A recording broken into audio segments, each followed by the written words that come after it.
Hey guys, it's Marsha and welcome to Really Seriously For Real. Last episode, Claire jumped from the porpoise in the dead of night, hoping the current would guide her to a neighboring island. But it didn't quite work out that way. Let's go!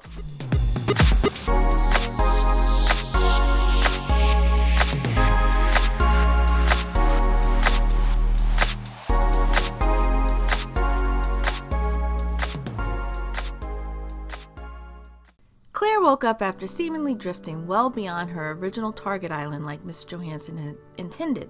Tired, hungry, and dehydrated, Claire made her way across the blazing hot island, using her batsuit dress as shelter and part of it to make a fire.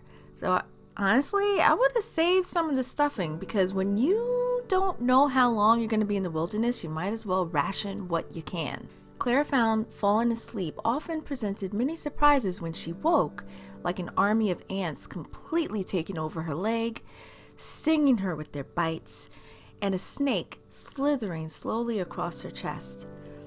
But she pressed on, hoping to find civilization. Living civilization, that is. What luck!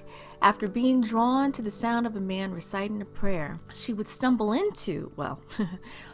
onto the ground because she passed out, and when she woke, she found that she was actually strapped to the bed. A woman comes in and assists Claire with water, telling her in Cuban that she was restrained to prevent scratching her legs raw. Claire was in the home of Father Fogden. He was a priest in Britain until he ended up in Cuba. He fell in love with a married woman named Hermenegilda Ruiz Alcantara y Moros. Apologies.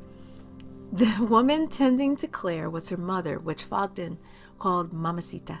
Hermenegilda passed away shortly after they all fled from Cuba and her husband at the start of the war. Mamacita was not too happy with Claire being there. She didn't want Father Fogden to forget her daughter, so she thought Claire would be a distraction and made it very uncomfortable for Claire. Though at this point, being called derogatory names must be second nature to Claire, But there was something else though. A spiky-haired coconut named Coco that Father Fogden sought guidance from. Yeah, you heard that right.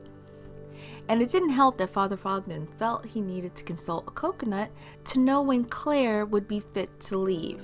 Obviously, Claire had a timetable, one that was already compromised by her detour on this island.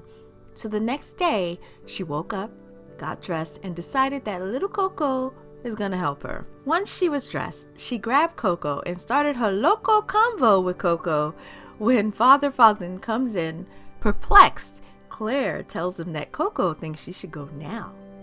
You can tell from his face that he was really trying to figure out if Claire could understand. I think if he had some more time, he might have believed her. But either way, thankfully, Mamacita started shouting for Fogden from outside, and when they run out, she's carrying a skinned goat head. This goat was sort of like family. Father Fogden retrieved a bottle of beetles, which he poured over the goat head. He says they came from a sacred cave called Abandoe in Jamaica. He states folk disappear from there. It may sound familiar because Claire's first house call after her return to the 1700s was to the home of the Campbells, and Margaret Campbell kept shouting to Claire that Abandoe will devour you. Well, that's not creepy, is it? Yeah. And let's not forget that the Campbells were traveling to the islands as well. And remember them bones? Well, they were found in the cave in Jamaica, right?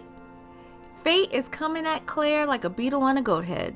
Mamacita mentions an Asian man had cooked it, and this piqued Claire's curiosity because back then there wouldn't have been as many Asian men there as compared to today. So it was easy for Claire to wonder if it were Mr. Willoughby. So Claire insisted where and who, and Mamacita said it was the ship with men on the beach and points her in the direction, and Claire runs off. Between the beautiful build of the music to the transition of Jamie sitting on the beach, I had a huge smile on my face. Up to this point, the episode was mellow paced, and then all of a sudden, things just kicked into gear. we learn that the Artemis encountered challenging times at sea and they lost Captain Rains, Warren, and Murphy, which they continue to remind us about, perhaps to excuse the fact that they didn't show how it all happened on screen. They were on shore attempting to fix their mast. Now, of course, they had the frustrating montage of Claire running through the thick foliage as they packed up and eventually get back to the ship. Claire scrapes her shoulder on a sharp branch, which slows her down, but she makes it to the empty beach. Thankfully, she had stolen a mirror from Father Fogden and conveniently signaled Jamie, who finally spotted her on the beach and raced back into her awaiting arms. Now, I had a good laugh when Leslie and Hayes remark at how McDou's wife turns up in the most unlikely places, does she not? I was like, okay, good. I'm not the only one who thinks all of this is just way too convenient. Now Jamie knows what's waiting for him in Jamaica, but his main thought is of his crew. They faced such a harrowing journey, and he figured they needed something to uplift them. So, what better than a wedding? Fergus and Marcelly's wedding, that is, and Claire knew exactly who could marry them. But first, Mr. Willoughby brought Father Fogden an offering of forgiveness for eating his goat.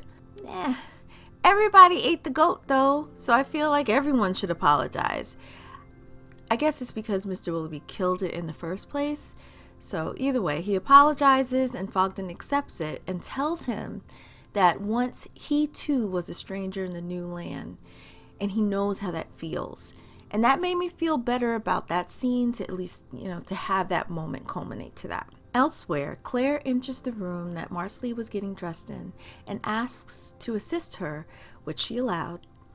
Marcelly takes the opportunity to ask Claire about how to have relations with her husband without having a child.